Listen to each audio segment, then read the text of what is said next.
Well, hello everybody. Paul Lake here, your personal physics pal with another physics problem solved with explanations all the way through. And today we've got I think a really fun little problem. It's a free fall problem and it's Michael Jordan on the moon. So what would that be like? So please like and subscribe to my channel. It really helps me out. I'd like to build a channel that has a good following and you know, help people out. So if you give it a like, it really helps. So anyway, let's read the problem. Michael Jordan was an incredible basketball player in the 1990s. He could jump 48 inches high. If he was just standing, you know, there, and he bent his knees down and he just leaped, that vertical leap, 48 inches. I looked it up. They say that's the highest vertical leap of anybody in basketball. Anyway, so now this is in inches, so we're going to want to use the metric system. So we'll do a little review of unit conversions. Now, when he jumps straight up, what was his initial velocity? And if Michael Jordan could play basketball on the moon, which has an acceleration of gravity of 1.6 meters per, that should be seconds squared, how high could he jump? How high could he jump on the moon compared to the Earth? And what is Michael's hang time? Now, hang time is the total time that you're in the air, both on the Earth and on the moon. So this is going to be really interesting. Now, what do you need to know? Well, you need to know the definition of free fall. Now, the definition of free fall is that the object is only under the acceleration of gravity. There's no other forces acting on it. You may not have gotten to force yet, but it's only accelerating down at the rate of gravity, which on Earth is 9.81 meters per second squared. On the moon, it's 1.6 meters per second squared. So, so there you go. And then you should know these kinematic equations.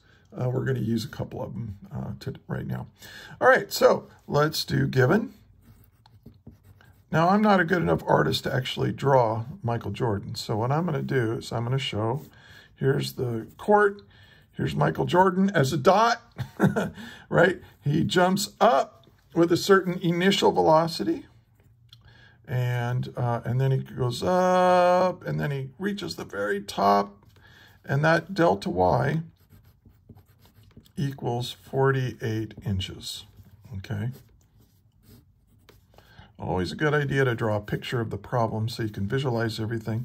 Now, and then we know what the acceleration is, at least on the Earth, for right now, it's 9.81 meters per second squared in a, downward direction. That's what that negative sign means.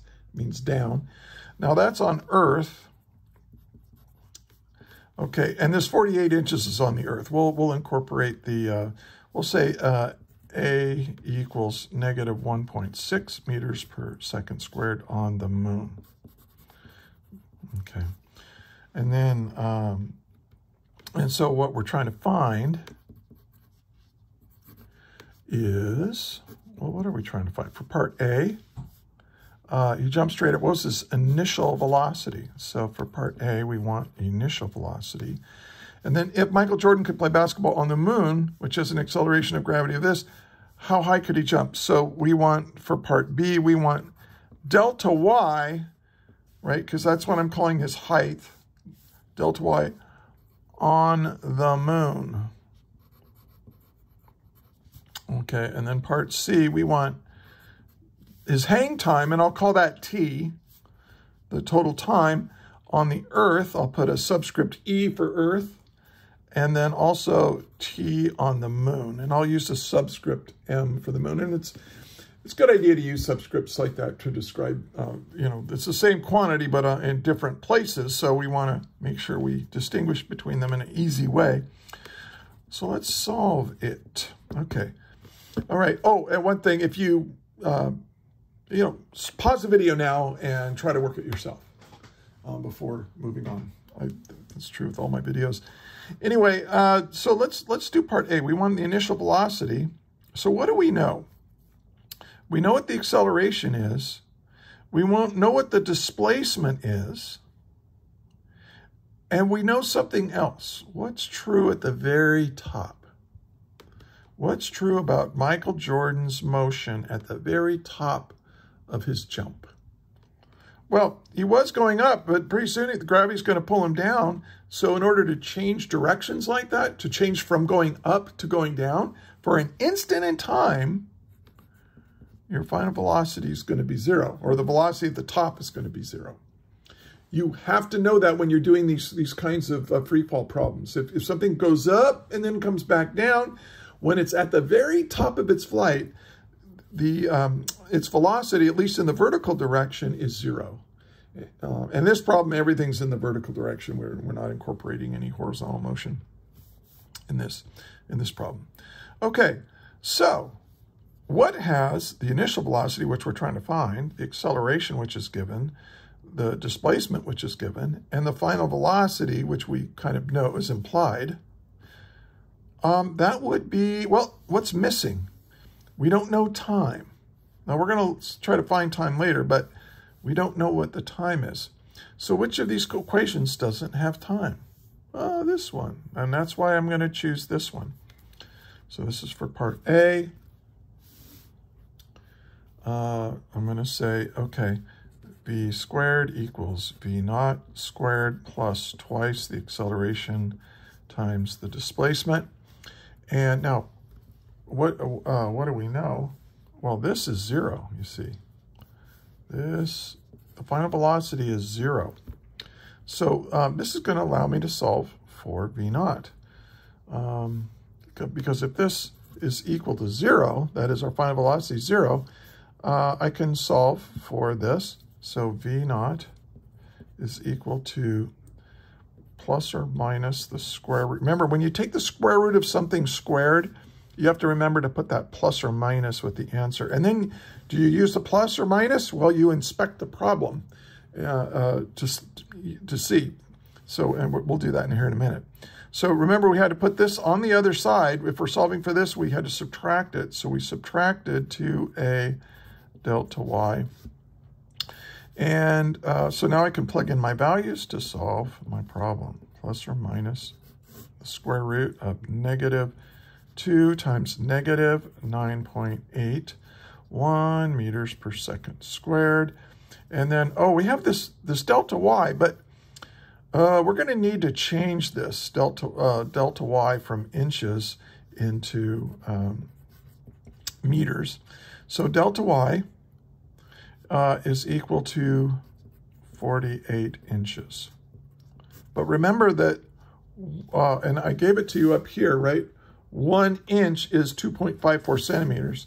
So I want to cancel out the inches. So I put the inches on the bottom and I put the centimeters on the top. And we know that 1 inch is equal to 2.54 centimeters.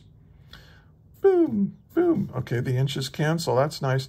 But I don't want it in centimeters. I want it in meters so it can, contribute to that. So how am I going to get this thing into meters? Well, I got to go from centimeters. And we know that there, from here, 1 meter has 100 centimeters in it. So I want to get rid of centimeters. So I put centimeters on the bottom and meters on the top. And we know that 1 meter is the same thing as 100 centimeters. So the 100 goes on the bottom.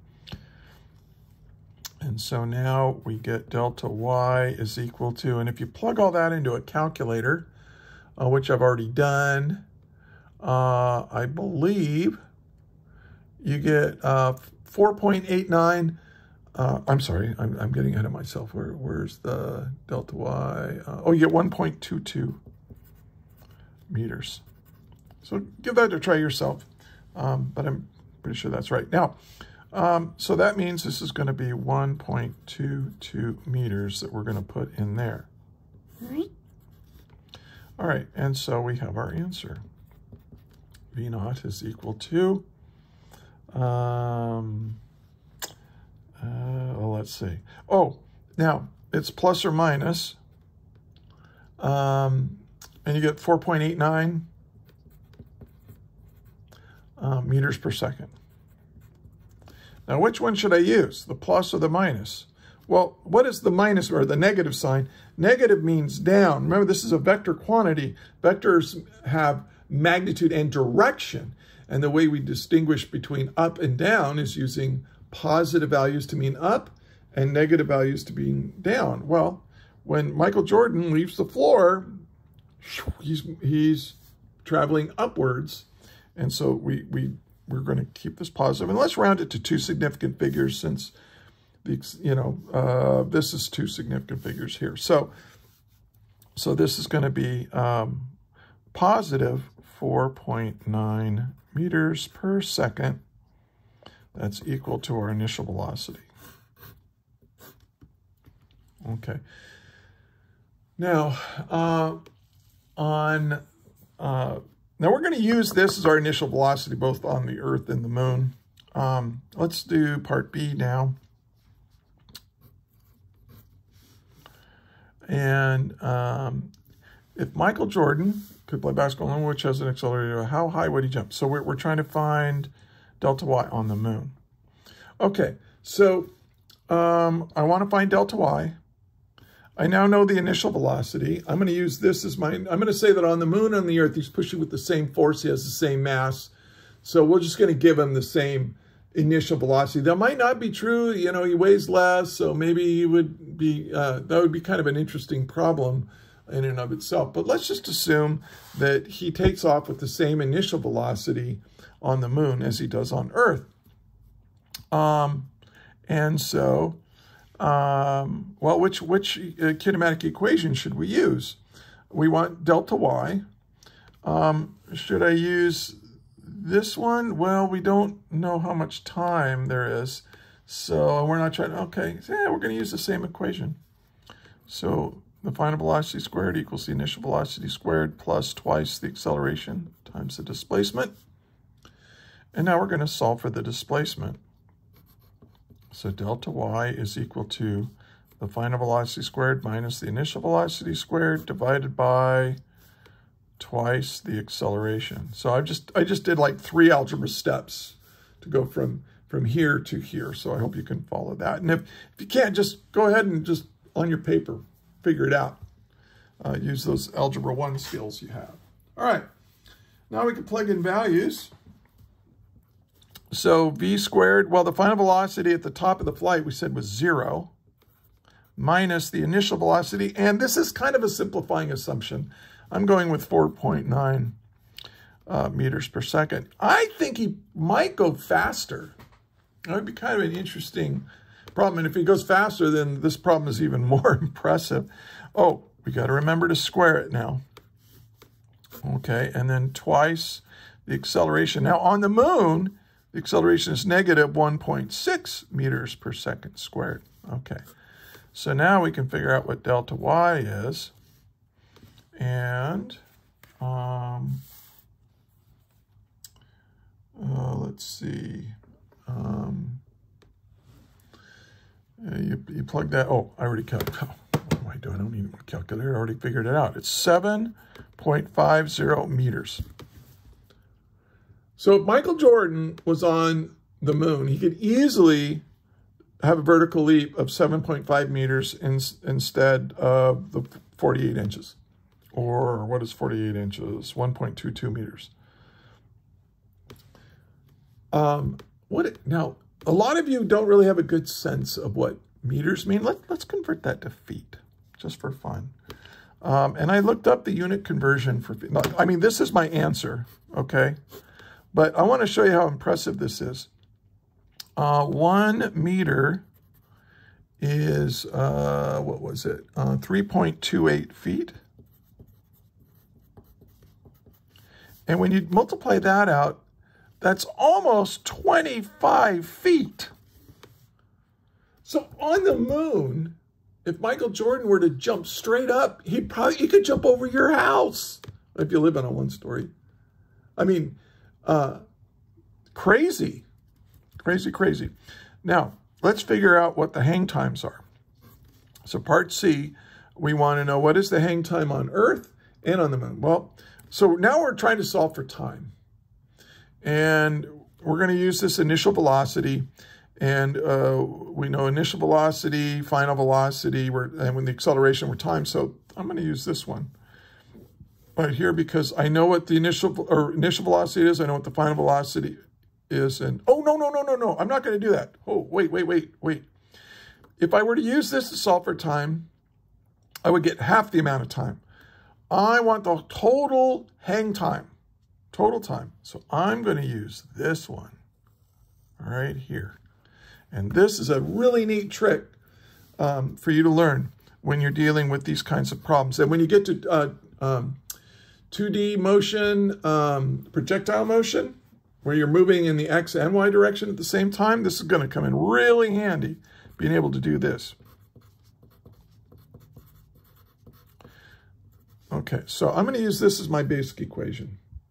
Why? Because, well, I know what the initial velocity is, and I know what the acceleration is. I'm solving for time, but what is delta y? Which delta y do I? Do I use the 1.22? No. Well, you could, but your answer would only be half as big as it should be, because I want the total hang time. Now, I want you to think about delta y for the total flight. So Michael Jordan starts here, and he jumps up. He stops. He doesn't stop. His velocity is 0 for an instant in time. So he goes up and comes back down, and he lands on the ground.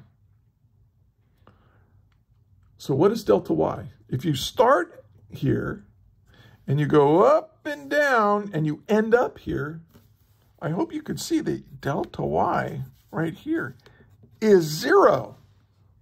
The total displacement is 0. He goes up and down. So he ends up where he started. Remember, delta y, that's y final minus y initial, right?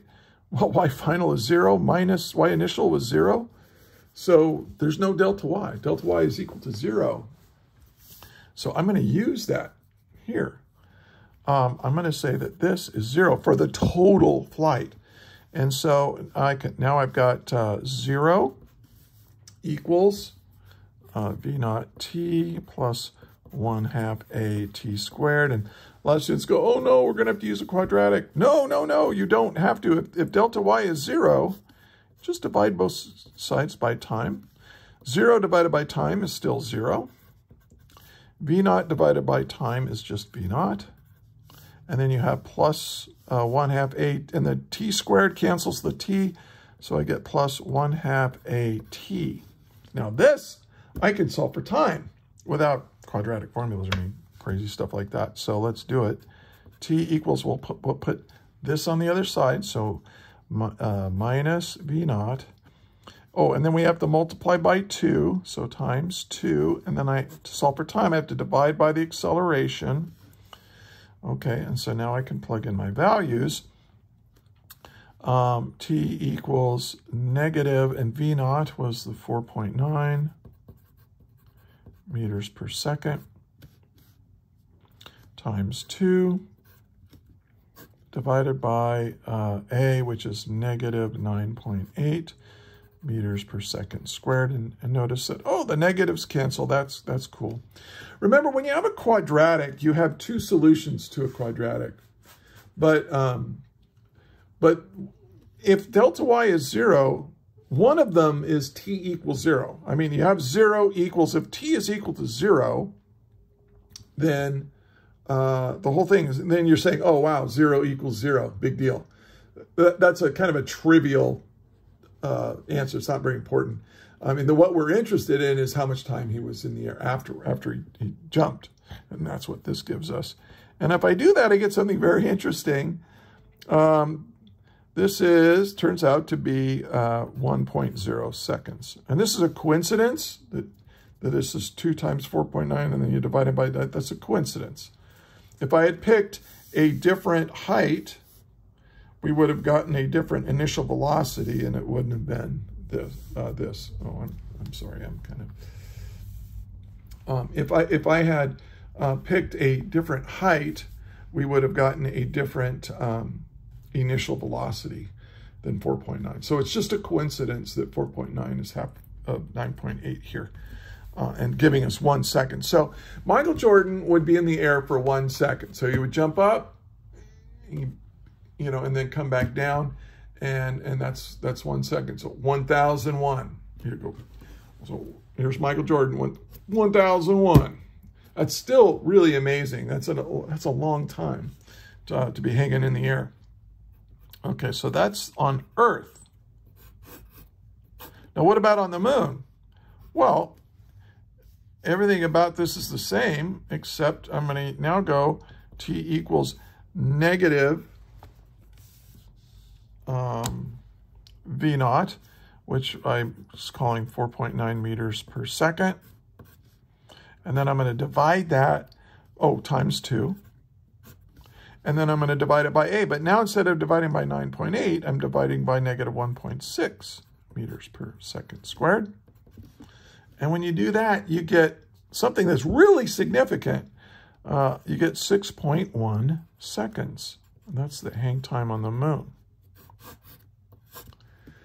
This is so cool.